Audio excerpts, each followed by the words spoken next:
कक्षा 12वीं, विषय भौतिक शास्त्र, अध्याय का नाम परमाणु। इसमें आज हम 1 अंक और 2 अंक के प्रश्नों पर डिस्कशन करेंगे। तो चलिए स्टार्ट करते हैं। इसमें सबसे पहला प्रश्न है, परमाणु स्वयं में होता है। तो परमाणु होता है उदासीन, क्योंकि इसमें प्रोटॉनों की संख्या और इलेक्ट्रॉनों की संख्या बराबर होती है। दूसरा, परमाणु का पहला मॉडल थॉमसन मॉडल था। तो थॉमसन मॉडल कैसा था? Plum pudding model.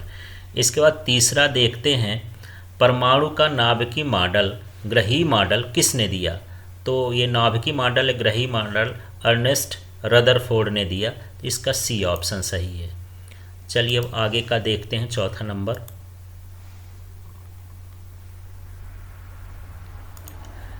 इन्हें आप नोट भी कर लीजिएगा। जब कोई अल्फा कण नाभिक के समीप आता है तो प्रकीर्णित हो जाता है, क्योंकि वह धनावेशित होता है।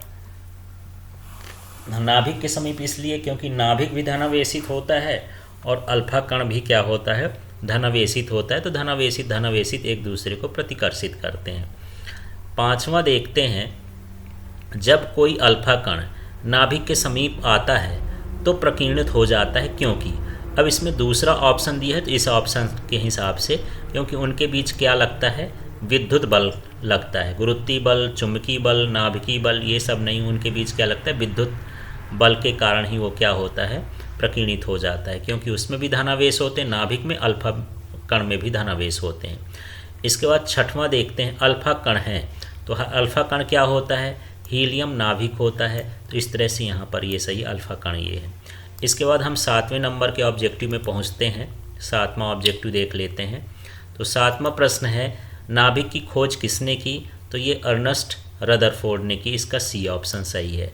इसके बाद 8वां नंबर है, हाइड्रोजन वर्णक्रम की बामर श्रेणी विद्युत चुंबकीय वर्णक्रम के किस भाग में होती है? तो जो बामर श्रेणी होती है ये होती है दृश्य क्षेत्र में। तो यहाँ पर हमको दृश्य ऑप्शन दे देना है। तो हम 5 श्रेणी जाते हैं। 5 श्रेणियाँ होती हैं, लाइमन, बामर, पाश्चन, ब्रैकेट, फुंड। तो जो लाइमन होती है वो परावैगनी में होती है, बामर दृश्य में होती है, और जो शेष श्रेणियाँ हैं वो अवरक्त क्षेत्र में होती हैं।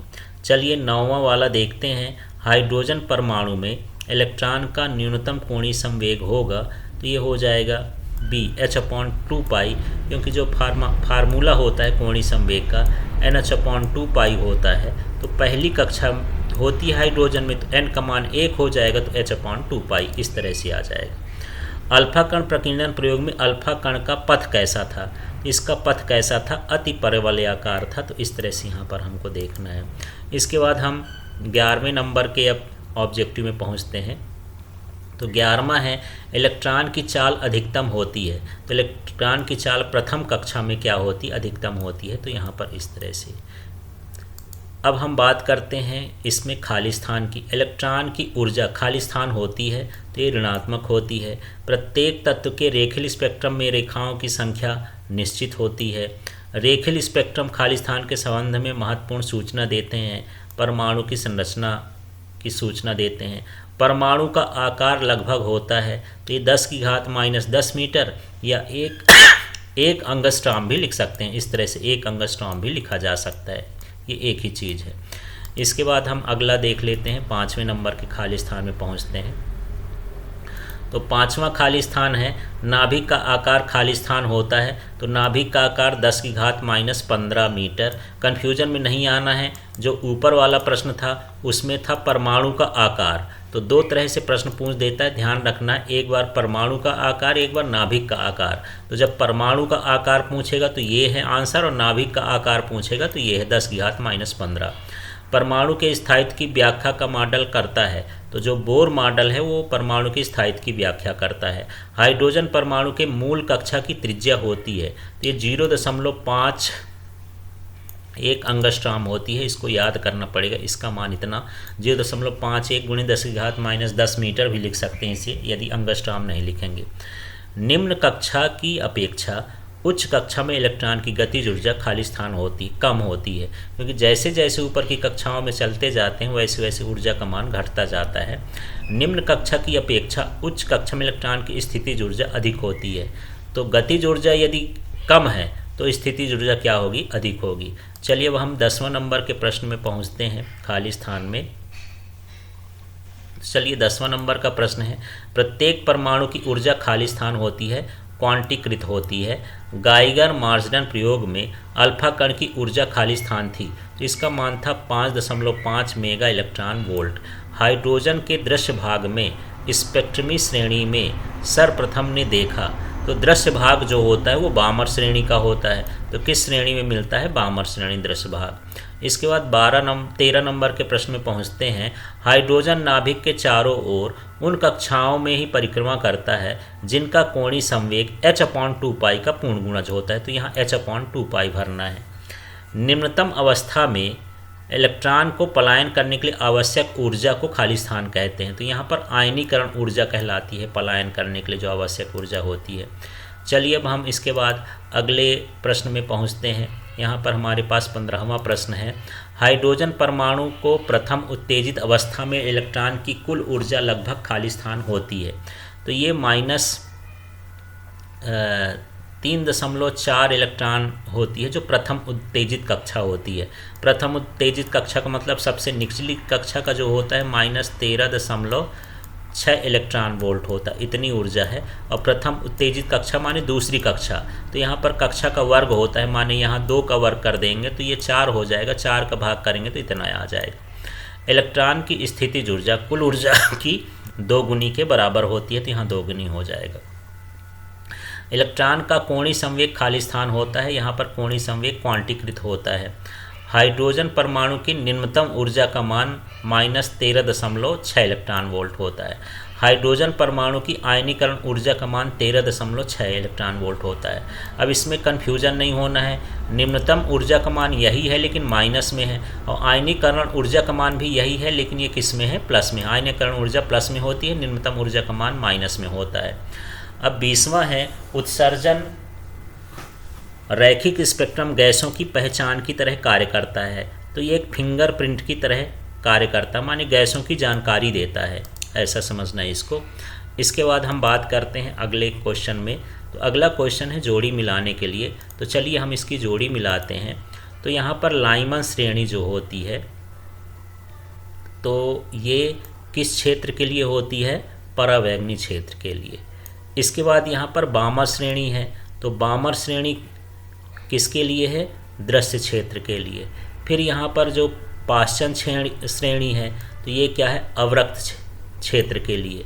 फिर ये ब्रैकेट है तो दूर अवरक्त, थोड़ा उससे और अधिक तरंग दैर्ध्य वाली होती हैं। फिर ये जो फुंड होती है ये अति दूर अवरक्त क्षेत्र के लिए होती है। इस तरह से हमको यहाँ पर जोड़ी मिलाना है। इसके बाद हम दूसरा जोड़ी वाला देखते हैं। तो यहाँ पर बोर की त्रिज्या का सूत्र है, तो ये जो बोर की त्रिज्या का सूत्र होता है ये होता है ε0 n² h² πme²। फिर यहाँ बोर की ऊर्जा का सूत्र है, तो बोर की ऊर्जा का सूत्र ये होता है। फिर रिडबर्ग नियतांक है, तो जो रिडबर्ग नियतांक का मान होता है ये है, ये सूत्र है, इस सूत्र से हम मान निकाल लेते हैं। फिर यहाँ है बोर की आवृत्ति का प्रतिबंध, तो ये बोर की आवृत्ति का प्रतिबंध ये होता है h = EI - EF। फिर ये बोर का क्वांटीकृत प्रतिबंध, तो ये वाला ऑप्शन सही है C NH/2π। इस तरह से हमको यहाँ पर जोड़ी मिलाना है सबका। चलिए अब हम जोड़ी मिलाने के बाद अगले प्रश्न में पहुँचते हैं। तो ये हैं एक वाक्य के प्रश्न। तो पहली कक्षा में इलेक्ट्रॉन की ऊर्जा कितनी होती है? तो पहली कक्षा में इलेक्ट्रॉन की ऊर्जा होती है -13.6। इसके बाद दूसरी कक्षा में कितनी होती है? तो -3.4 इलेक्ट्रॉन वोल्ट। ये होता है ऊर्जा का सूत्र En बराबर -13.6/n², जहाँ n क्या है? कक्षा है, तो दूसरी कक्षा है तो 2 का वर्ग कर देंगे, इसका भाग कर देंगे तो 3.4 इलेक्ट्रॉन वोल्ट हो जाएगा। यहाँ पर ये लिखना नहीं है, आपके खुद के लिए है, इसको जानने के लिए, इसको आप पीछे हल कर सकते हैं। इसके बाद यहाँ पर अगला क्वेश्चन देखते हैं। तीसरा वाला प्रश्न है, अनंत कक्षा में इलेक्ट्रॉन की ऊर्जा कितनी होती है? अनंत कक्षा में शून्य होगी। रिडबर्ग नियतांक का मान लिखिए। तो रिडबर्ग नियतांक का मान 1.097 × 10⁷ मीटर इनवर्स है। इसको प्रति मीटर भी लिख सकते हैं। फिर अल्फा कण क्या है? तो अल्फा कण एक हीलियम परमाणु का नाभिक होता है। फिर यहाँ पर छठवां देखते हैं, यदि परमाणु के अंदर इलेक्ट्रॉन स्थिर होते तो क्या होता? नाभिक के आकर्षण बल के कारण नाभिक में ही गिर जाएगा वो। तो नाभिक में आकर्षण बल लगेगा और वह नाभिक में ही गिर जाएगा। सातवां है, हाइड्रोजन परमाणु के स्पेक्ट्रम में बामर श्रेणी कहाँ मिलती है? तो जब इलेक्ट्रॉन उच्चतर कक्षाओं से दूसरी कक्षा में संक्रमण करता है तब बामर श्रेणी प्राप्त होती है। तो इस तरह से यहाँ पर एक एक वाक्य के प्रश्न हैं। चलिए अब हम 2 अंक के प्रश्नों की बात करते हैं। तो इसमें पहला क्वेश्चन है, रदरफोर्ड के प्रयोग में प्रकीर्णन प्रक्रम में स्वर्ण नाभिक स्थिर क्यों रहता है? क्योंकि स्वर्ण नाभिक अल्फा कण की तुलना में लगभग 50 गुना भारी होता है। 50 गुना का मतलब ये है कि यहाँ पर उसमें जो प्रोटॉनों की संख्या होती है, ये जो इसका जो परमाणु क्रमांक होता है स्वर्ण नाभिक का, वो Z = 79 होता है, जबकि उसका 2 होता है। तो उस हिसाब से यहाँ पर लगभग इतना भारी होता है, इसलिए वहाँ पर स्थिर रहता है उसका नाभिक। दूसरा है, गाइगर मार्सडन प्रयोग में अधिकतर अल्फा कण बिना विक्षेपित हुए बाहर क्यों निकल जाते हैं? क्योंकि परमाणु के अंदर अधिकतम भाग क्या होता है? खाली होता है। इसलिए जो है अधिकतर जो अल्फा कण है बिना विक्षेपित हुए ही निकल जाते हैं। तीसरा, हाइड्रोजन स्पेक्ट्रम में बामर श्रेणी किसे कहते हैं? तो जब इलेक्ट्रॉन उच्चतर कक्षाओं से n = 2 अर्थात दूसरी कक्षा में संक्रमण करता है तो इससे प्राप्त स्पेक्ट्रम को बामर श्रेणी कहते हैं। यह दृश्य क्षेत्र के तुल्य होता है और ये सूत्र होता है रिडबर्ग वाला, ये हमको लिखना है। यहाँ पर 2 लिख दिए हैं क्योंकि ये दूसरी श्रेणी में आता है। इस तरह से हम इसको करते हैं। इसके बाद हम देखते हैं इसका चौथा वाला प्रश्न समझ लेते हैं। तो चौथा प्रश्न है, हाइड्रोजन स्पेक्ट्रम में लाइमन श्रेणी की परास कहाँ से कहाँ तक होती है तथा यह विद्युत चुम्बकीय स्पेक्ट्रम में किस क्षेत्र में आता है? तो हाइड्रोजन स्पेक्ट्रम में लाइमन श्रेणी की परास 91 नैनोमीटर से 122 नैनोमीटर की होती है और यह पराबैंगनी क्षेत्र में आता है। तो इस तरह से हमको इसको ध्यान रखना है। पांचवा प्रश्न है, रदरफोर्ड परमाणु मॉडल और बोर परमाणु मॉडल में अंतर लिखिए।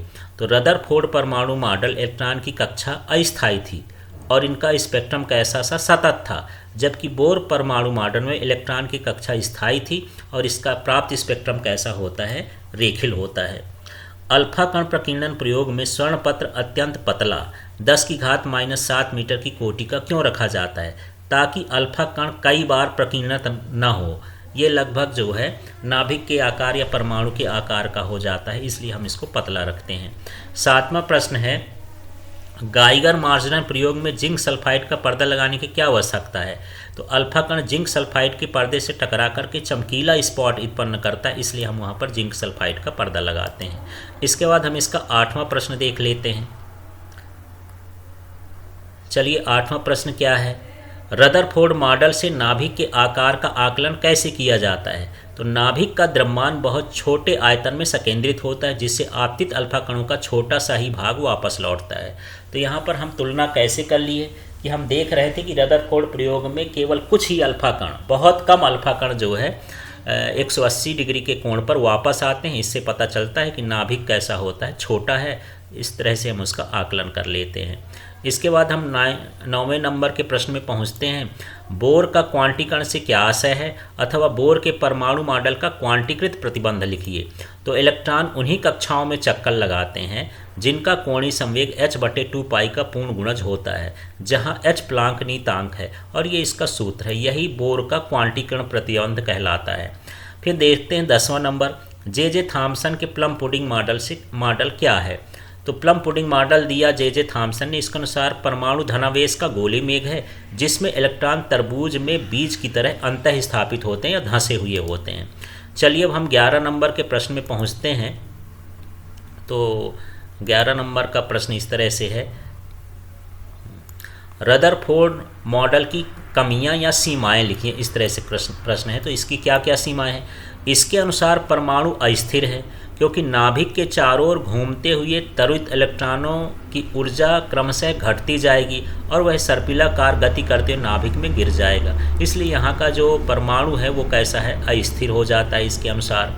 दूसरा है सर्पिलाकार गति करते समय उत्पन्न विद्युत चुम्बकीय स्पेक्ट्रम सतत होना चाहिए, किंतु इसका स्पेक्ट्रम रेखीय क्यों होता है इसकी व्याख्या नहीं की जा सकती है।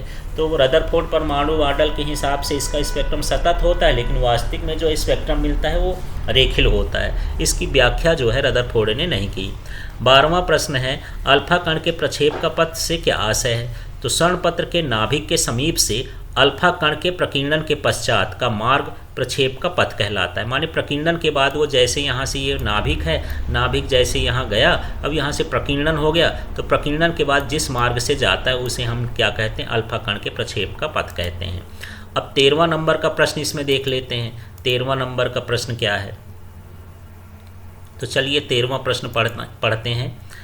परमाणुवीय रेखीय स्पेक्ट्रम से क्या आशय है? तो परमाणु अवस्था के गैस में अल्प दाब पर विद्युत धारा प्रवाहित करते हैं, तो कुछ निश्चित तरंग दैर्ध्य के, या तरंग दैर्ध्य है यहाँ पर तरंग दैर्ध्य है, ये निश्चित तरंग दैर्ध्य के विकिरण उत्सर्जित होते हैं। इन्हें रेखीय उत्सर्जन स्पेक्ट्रम कहते हैं। गैसों की पहचान में फिंगरप्रिंट की तरह कार्य करता है। तो सबसे पहले ये गैस किस अवस्था में हो? परमाणु अवस्था में हो, उस पर जो दाब लगा हो वो अल्प दाब हो। अब धारा प्रवाहित करते हैं तो उससे जो स्पेक्ट्रम निकलते हैं वो उन्हीं स्पेक्ट्रम को हम क्या कहते हैं? रेखीय स्पेक्ट्रम कहते हैं। अब हम 14वां प्रश्न देखते हैं। बोर के परमाणु मॉडल के आवृत्ति, ऊर्जा, तृतीय प्रतिबंध को लिखिए। तो 3 तरह से इसका पूछ दे, आवृत्ति प्रतिबंध पूछ दे, ऊर्जा प्रतिबंध पूछ दे, तृतीय प्रतिबंध पूछ दे, तो हमको इसको लिखना है। क्या है? जब इलेक्ट्रॉन अविकिरणी कक्षा से निम्न ऊर्जा में संक्रमण करता है तो फोटॉन का उत्सर्जन करता है, जिसकी ऊर्जा प्रारंभिक अवस्था एवं अंतिम अवस्था की ऊर्जा के अंतर के बराबर होता है। तो यहाँ पर यही कह सकते हैं कि जब इलेक्ट्रॉन उच्चतर कक्षा से निम्नतर कक्षा में संक्रमण करता है, ऐसा भी लिख सकते हैं। तो फोटॉन का उत्सर्जन करता है, ये फोटॉन हो गया, जिसकी ऊर्जा प्रारंभिक अवस्था माने EI, इनिशियल एनर्जी स्टेट, प्रारंभिक अवस्था और अंतिम अवस्था की ऊर्जा के अंतर के बराबर होता है। तो इस सूत्र से हम पढ़ सकते हैं इसको। फिर 15 नंबर का प्रश्न देखते हैं। संघट्ट प्राचल किसे कहते हैं? इसका महत्व लिखिए। तो अल्फा कण के प्रारंभिक वेग सदिश और नाभिक के केंद्र के बीच की लंबवत दूरी को संघट्ट प्राचल कहते हैं। तो इसको देख लेते हैं। इसमें क्या है? मान लीजिए नाभिक है और ये नाभिक की ये जो दूरी हो गई ये इस तरह से। अब कोई अल्फा कण ऐसे जा रहा है तो इसके बीच की जो लंबवत दूरी होगी नाभिक के केंद्र से अल्फा कण के वेग सदिश की जो बीच की दूरी उसे संघट्ट प्राचल कहते हैं। अब यहाँ पर इसका महत्व क्या है? यदि संघट्ट प्राचल का मान न्यूनतम है तो अल्फा कण पीछे की ओर प्रतिक्षिप्त होता है। यदि ये इसका मान कम हो जाए, इसका मतलब ये नीचे आ जाएगा, तो जितना नीचे आ जाएगा विचलन का मान उतना ही अधिकतम होता जाता है। इसके बाद हम बात करते हैं 16 नंबर के प्रश्न की। तो 16वां प्रश्न देखते हैं इसमें क्या है।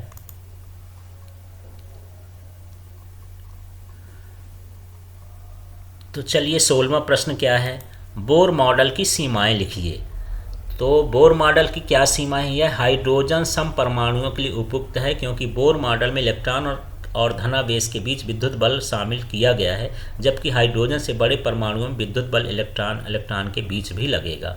तो यहाँ पर सीधा सीधा इसकी सीमाएं ये है कि ये जो बोर का मॉडल होता है तो छोटे परमाणुओं के लिए सत्य है, जैसे हाइड्रोजन है उनके लिए सत्य है, बड़े परमाणुओं के लिए असत्य है, उसमें ये लागू नहीं होता है। फिर दूसरा ये कि हाइड्रोजन सम परमाणुओं द्वारा उत्सर्जित प्रकाश की आवृत्तियों की व्याख्या करता है। तो ये जो इससे प्रकाश निकलता है तो उसकी आवृत्तियों की व्याख्या करता है, लेकिन बड़े परमाणुओं से निकलने वाली आवृत्ति की व्याख्या नहीं करता है। साथ में ये इनकी तीव्रता की व्याख्या नहीं करता है। जो भी इसमें विकिरण निकलते हैं उनकी तीव्रता की व्याख्या नहीं करता, सिर्फ आवृत्ति की व्याख्या करता है। इस तरह से यहाँ पर इसका बोर मॉडल की सीमाएँ हैं। इसके बाद हम यहाँ पर 17वां और 2 अंक का अंतिम प्रश्न देख लेते हैं। हाइड्रोजन की निम्नतम अवस्था -13.6 इलेक्ट्रॉन वोल्ट है, इसकी गतिज ऊर्जा और स्थितिज ऊर्जा क्या हो जाएगी? तो निम्नतम अवस्था की ऊर्जा ये हो गई E बराबर -13.6, इसको हम यहाँ से क्वेश्चन से उतार लिए। अब हमको गतिज ऊर्जा निकालना है, तो जो गतिज ऊर्जा होती है ये ऋणात्मक मान के बराबर होती है, कुल ऊर्जा के ऋणात्मक मान के। तो ये ऋण लगा दिए, फिर E का मान रख दिए -13.6, तो माइनस माइनस कट जाएगा, तो ये हो जाएगा प्लस में 13.6 इलेक्ट्रॉन वोल्ट। अब हम बात करते हैं स्थितिज ऊर्जा। तो जो स्थितिज ऊर्जा होती कुल ऊर्जा की 2 गुनी होती है, तो 2 लिखे, E का मान रख दिए -13.6, 2 का गुणा कर दिए तो 27.2 इलेक्ट्रॉन वोल्ट।